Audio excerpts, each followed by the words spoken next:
Halo guys, welcome back again to my channel. Bersama saya Hansen di sini, dan seperti biasanya setiap harinya saya akan membuatkan video seputar cryptocurrency. So bagi teman-teman yang tertarik seputar cryptocurrency, boleh aja bantu saya like dan juga subscribe. Jangan lupa juga untuk hidupkan lonceng notifikasinya supaya teman-teman gak ketinggalan update terbaru seputar cryptocurrency. Oke, apa kabar hari ini teman-teman semuanya? Mudah-mudahan baik-baik semua, sehat-sehat dan terhindar dengan yang namanya corona. Pada hari ini pasti kita akan bahas update soal Bitcoin lagi, karena hari ini ada beberapa berita penting yang pengen saya sampaikan ke teman-teman, yang pengen saya share ke teman-teman, dan juga nanti ada beberapa on-chain metric yang pengen saya tunjukin, yang cukup penting juga, dan wajib teman-teman tahu. Pastinya juga nanti kita akan update soal analisis teknikal. Jadi kalau misalnya teman-teman tertarik, stay tune terus sampai akhir video. Kita mulai videonya sekarang. Let's go! Oke guys, seperti biasa kita akan mulai dari coin market cap dulu. Jadi pada hari ini secara global market cap kripto itu berada di angka 1,63 triliun dolar atau naik sekitar 2,55%. Bitcoin sendiri udah naik ke 41.871, naik 4%. Ethereum 2.463 dolar, naik 1%. Binance naik 0,37% ke 323 dolar. Cardano 1,31 dolar, XRP 0,75 dolar. Dogecoin 0,2 dolar, dan Polkadot ada di harga 16 dolar. Jadi Polkadot kenaikannya lumayan ya. Dalam seminggu terakhir udah 20%, XRP 24%, Bitcoin 24%. Jadi itu adalah outlook sementara untuk beberapa top coin yang ada. Dan sekarang kita langsung masuk ke chartnya Bitcoin dulu deh, sebelum kita memulai berita dan on-chain metricnya. Nah, sekarang kita masuk ke daily chart dulu guys. Oke, seperti biasa. Nah, kalau misalnya teman-teman perhatikan di daily chart, kita udah berada di atas dua exponential moving average yang penting, yaitu EMA 200 dan EMA 50. Kita udah berada di atas kedua MA tersebut dan udah berada cukup jauh di atas, dan EMA 50 ini juga udah mulai naik ke atas dan kemungkinan akan membuat golden cross, tapi masih cukup jauh sih. Cuman sudah menunjukkan ada pola kenaikan ke atas. Dan teman-teman kalau perhatikan, kita sudah 1, 2, 3, 4, 5, 6, 7, 8, 9, 10 candle berturut-turut kita hijau. Jadi udah lama banget kita nggak pernah ngelihat candle merah. Dan sebenarnya semalam saya ekspektasi kita close-nya itu di candle merah dulu sebelum kita langsung naik lagi ke atas. Cuman itu tidak sempat terjadi. Ketika kemarin koreksi, kita langsung dibawa naik lagi dan close-nya malah di hijau lagi. Jadi kita udah 10 hari beruntun. Apakah hari ini yang akan menjadi candle merah? Bisa jadi. Nah, itu kalau kita perhatikan di time frame yang lebih kecil. Ini dihapus dulu. Oke.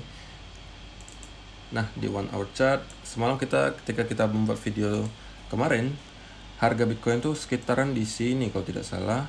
Dan saya bilang, saya pribadi lebih expect kalau Bitcoin untuk membuat satu wave lagi ke bawah sebelum kita melanjutkan kenaikan ke atas. Dan itu persis yang terjadi kemarin, dan hari kita sekarang sudah berada di angka 41.978.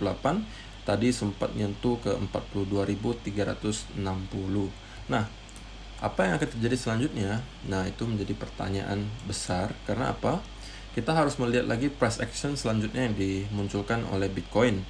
Kalau Bitcoin menunjukkan reversal, maka bentuknya kemungkinan akan terjadi seperti ini. Nah, ini guys, seperti inilah kurang lebih ya. Ketika dia breakout, di bawah turun lagi, menembus ke bawah support, dan di sini membentuk semacam head and shoulder lah ya, dan turun ke bawah. Nah, itu bisa menjadi salah satu indikasi, oh, kita kemungkinan akan koreksi lebih dalam. Jadi kalau misalnya nanti kita melihat pola yang seperti ini, di bawah turun lagi, pokoknya breakdown dari area ini, kemudian konsolidasi di sini, maka kemungkinan kita akan membuat semacam head and shoulder, dan kita akan down ke sekitar area 37.000 atau 36.000, baru naik lagi.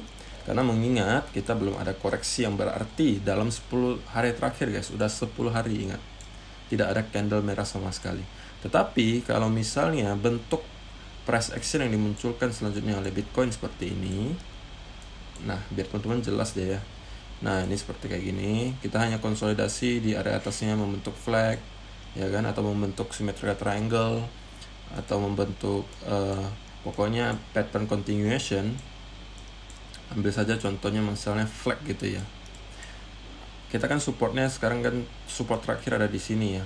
Kalau kita membentuk pola konsolidasi corrective structure seperti model flag, ya kan, ya kemungkinan besar kita akan melanjutkan kenaikan ke atas. Jadi untuk pergerakan selanjutnya teman-teman sesuaikan saja dengan yang tadi saya bilang. Kalau kita breakdown lagi masuk dan menembus dari support terakhir ini di sini, maka kemungkinan kalau kita konsolidasi seperti ini, maka kemungkinan kita akan membentuk head and shoulder untuk koreksi lebih dalam.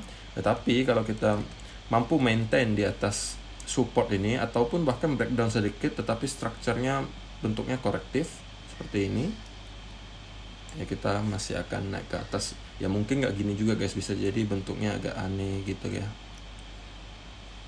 ya kan. Intinya kita bisa maintain di area ini, maka kemungkinan kita masih akan tetap naik ke atas. Oke. Kalau misalnya kita down dan impulsive wave ke bawah, koreksi, maka kita membentuk head and shoulder dan kita bisa jadi akan membuat koreksi. Nah, itu ada dua skenario, teman-teman cocokkan saja nanti bagaimana price actionnya yang terjadi selanjutnya. Oke. Jadi sekarang kita langsung masuk aja ke berita pertama di Cointelegraph. Di sini dikatakan ada sebuah perusahaan besar namanya Golden Tree Asset Management is reportedly investing in Bitcoin. Jadi perusahaan ini mempunyai modal sebesar 40 miliar dolar dan mereka sudah masuk ke Bitcoin. Jadi di sini dikatakan according to a Friday report from financial news outlet The Street, the firm with roughly $45 billion in assets under management has purchased some Bitcoin.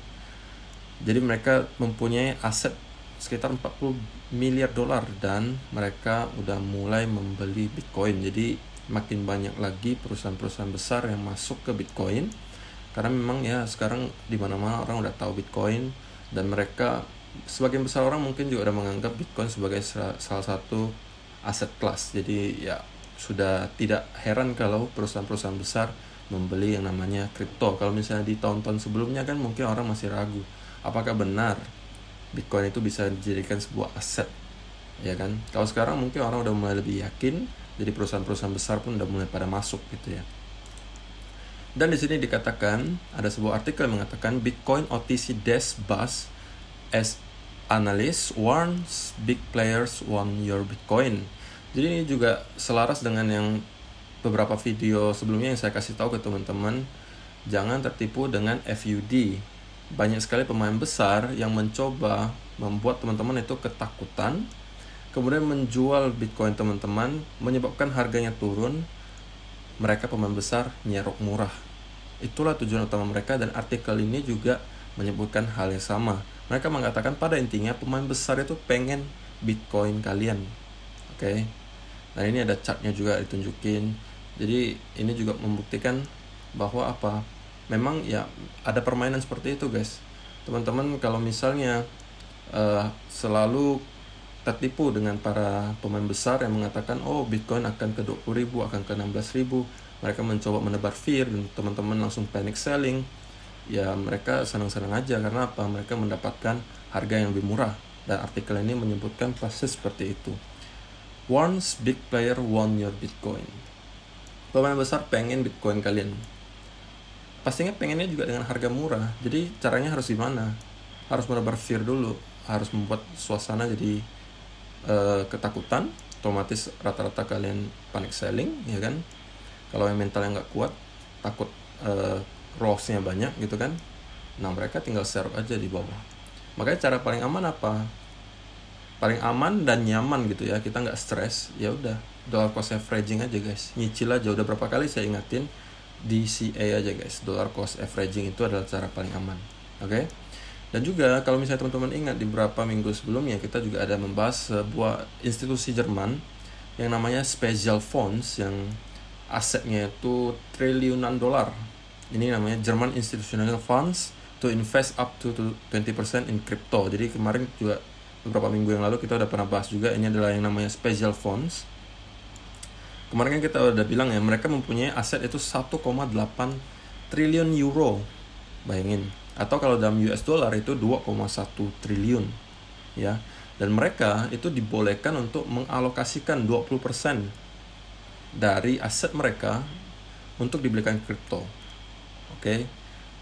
Kemarin beberapa minggu yang lalu sudah direncanakan, dibolehkan, dan nanti di sini dikatakan di artikel ini pada tanggal 2 Agustus nanti itu mereka sudah boleh membeli Bitcoinnya. Jadi kita bisa melihat mungkin Agustus nanti pergerakannya juga masih akan gila-gilaan naik karena banyak sekali pemain-pemain besar yang baru masuk sekarang malah. Ya kan? Seperti ini, mereka mempunyai 1,8 triliun euro atau dalam US dollar 2,1 triliun, dan kalau 20%-nya itu guys, 20% dari 2,1 triliun dolar itu kurang lebih 400 miliar dolar. Bayangin, 400 miliar dolar. Sedangkan market cap secara global kripto saja itu cuma 1,63 triliun. Itu udah berapa persennya? Ya kan? Teman-teman bayangin saja kalau semuanya masuk ya.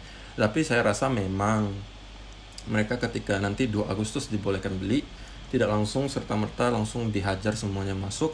Otomatis mereka juga DCA pelan-pelan masuk gitu ya.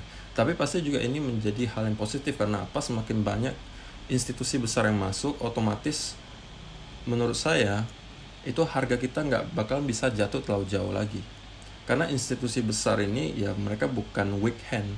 Mereka bukan pengen masuk hari ini jual 2 bulan kemudian, mereka pengen untuk long term, ya kan.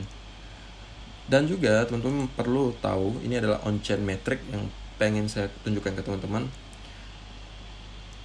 Kenapa on-chain metric ini cukup penting untuk teman-teman tahu? Karena ini adalah fakta guys, ini nggak bisa dibohong. Ini semua hal yang ada di on-chain metric ini terekam dan itu adalah fakta, tidak bisa dimanipulasi. Dan ini kita melihat di belakang layar sebenarnya apa yang terjadi, faktanya seperti apa. Ini bukan opini, bukan pendapat, tapi ini adalah fakta. Makanya saya suka menunjukkan teman-teman on-chain metric ini untuk teman-teman supaya tahu apa yang terjadi di belakang layar. Jadi teman-teman nggak hanya ngelihat chartnya aja, tapi teman-teman tahu apa yang pemain-pemain besar nih lakukannya seperti ini. Yang kita harus lakukan adalah mengikuti smart money atau mengikuti para pemain besar, karena biasanya mereka mempunyai info yang kita tidak tahu gitu kan. Nah teman-teman, saya pengen tunjukin hari ini adalah Bitcoin Exchange Net Position Change, all exchange. Jadi ini adalah intinya, kalau misalnya ini berwarna merah ke bawah, itu artinya banyak sekali Bitcoin yang ditarik dari exchange ya. Kalau misalnya hijau, berarti banyak sekali yang dideposit ke exchange. Nah, teman-teman bisa lihat beberapa hari terakhir itu spike-nya itu sangat besar ke dalam. Dan kalau misalnya teman-teman perhatikan historinya, kalau misalnya ada spike ke bawah ini dan cukup dalam, historinya kalau misalnya ke area sekitar $8 ini atau ke bawah lagi, maka harga biasanya itu sudah menemukan bottomnya. Salah satunya di sini. Ini adalah crash yang disebabkan oleh pandemik COVID ya. Dan di sini teman-teman bisa lihat ini spike ke bawahnya udah gila-gilaan. Dan selepas itu teman-teman bisa lihat pergerakan harganya itu langsung naik ke atas. Sama juga di sini juga sama. Di bulan November 2020, spike-nya juga cukup dalam ke bawah dan itu menyebabkan rally yang cukup tajam ke atas. Oke. Jadi ini baru ketiga kalinya kita menyentuh ke angka $8 di sini. Dan itu menurut saya indikasi yang sangat positif, guys. Ini jarang sekali terjadi. Teman-teman bisa lihat historinya dari tahun 2012 sampai sekarang. Itu kalau kita melihat ada spike tajam ke bawah itu cuman beberapa kali, 1, 2, 3, 4, dan 5. Baru 5 kali sepanjang sejarah Bitcoin kita ngelihat ada spike sedalam ini. Jadi itu perlu teman-teman tahu juga bahwa sekarang banyak sekali orang atau pemain besar yang membeli Bitcoinnya lalu ditarik dari exchange untuk di hold. Menyebabkan apa? Sekarang circulating supply yang ada yang untuk dibeli itu tidak lagi terlalu banyak, guys. Karena udah banyak orang beli, habis itu di hold. Jadi yang penjualnya sekarang udah berkurang, yang mau jual Bitcoin itu berkurang, tapi yang beli lagi banyak-banyaknya gitu. Menyebabkan apa? Otomatis harganya akan semakin naik. Logikanya seperti itu. Dan itu juga ditunjukkan oleh salah satu artikelnya yang dibuat oleh yang namanya William Clemente. Oke. Jadi di sini dia mengatakan, ini ada chartnya. Dia mengatakan akan ada supply shock. Jadi analoginya gini aja nih guys. Waktu kemarin pertama kali masuk COVID di Indonesia, barang apa yang harganya paling mahal, yang tiba-tiba mahal padahal murah gitu ya? Itu adalah masker. Nah, kenapa saya ambil analogi masker? Pada saat itu stok masker sebenarnya tidak sedikit. Stok masker itu sebenarnya banyak banget, tetapi ditimbun oleh para pemain-pemain besar. Stoknya banyak masker, tapi ditimbun pemain-pemain besar yang licik gitu. Jadi stok di pasar itu tinggal dikit yang dijual. Dia punya stok banyak, dia tunggu dulu, di hold dulu nih. Jadi yang sisa dikit itu udah habis, otomatis kan langka barangnya, maskernya jadi langka gitu kan. Kalau udah langka, otomatis harganya naik. Nah, ketika harga sudah naik, nah pemain besar ini yang kemarin sudah timbun masker ini tinggal jual, harganya udah tinggi. Sama, ini juga Bitcoin juga sama. Ini supply shock juga kurang lebih mengindikasikan hal itu lah ya. Supply shock itu ya dalam artian sekarang banyak sekali pemain besar yang membeli Bitcoinnya, sudah ditarik dari exchange, di hold gitu kan. Otomatis yang Bitcoin yang beredar sekarang itu udah berkurang. Yang pengen dijual itu udah berkurang, ya kan. Stok yang bisa dijual itu berkurang, sedangkan yang mau beli itu banyak. Otomatis apa? Harganya cepat naik. Intinya seperti itu guys. Dan di sini dia menunjukkan ada sebuah chart yang cukup menarik juga. Setiap kali ada highlight hijau di sini, maka itu menunjukkan supply shock. Nah, kalau hijau itu biasanya ketika stokastik RSI-nya itu nyentuh udah ke overbought di sini di atas 80, dan itu biasanya menyebabkan highlight hijau ini. Highlight hijau ini biasanya menyebabkan itu harganya itu naik ke atas. Dan dari bulan Mei 2020 sampai ini tahun berapa ya, nggak tahu nih. Pokoknya setiap ada highlight hijau, teman-teman bisa lihat pergerakan selanjutnya itu naik. Ketika ada highlight merah, itu biasanya pergerakannya cenderung akan menurun. Oke. Nah, ini ada highlight hijau juga di November tahun 2020 yang menyebabkan rally cukup tajam ke atas.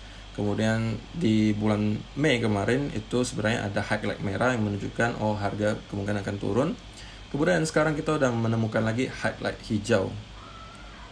Jadi udah ada beberapa indikasi positif dari on-chain metric yang juga bisa jadi memotivasi teman-teman untuk tetap hold dan tetap dollar cost averaging. Saya ingatin guys, tetap dollar cost averaging. Karena apa? Kalau kita dollar cost averaging, kita nggak perlu pusing setiap hari, harganya nanti bakal turun, bakal naik, bakal turun, bakal naik. Yang kita tahu intinya ke depan Bitcoin tetap harganya akan naik, hanya kita tidak tahu kapan, itu aja kan. Jadi caranya kita paling aman cicil saja. Kalaupun kita tetap turun ke 20.000 misalnya, walaupun kemungkinannya menurut saya sekarang udah agak kecil, walaupun kita turun ke 20.000, teman-teman juga tidak stres. Kenapa? Teman-teman hanya cicil saja terus. Kalau misalnya teman-teman dapat harga lebih murah, otomatis harusnya lebih senang dong, ya kan? Makin murah teman-teman dapatnya lebih murah, belinya lebih murah, harga rata-ratanya nanti makin murah. Otomatis kalau ketika nanti sudah bull market lagi, ya teman-teman cuannya lebih tebal. Gitu aja, ya kan? Oke guys, saya rasa cukup lah ya. Video hari ini udah lumayan panjang juga. Terima kasih udah nonton sampai selesai. Semoga bermanfaat video kali ini, dan kita akan bertemu lagi di video yang berikutnya. Thank you, bye-bye.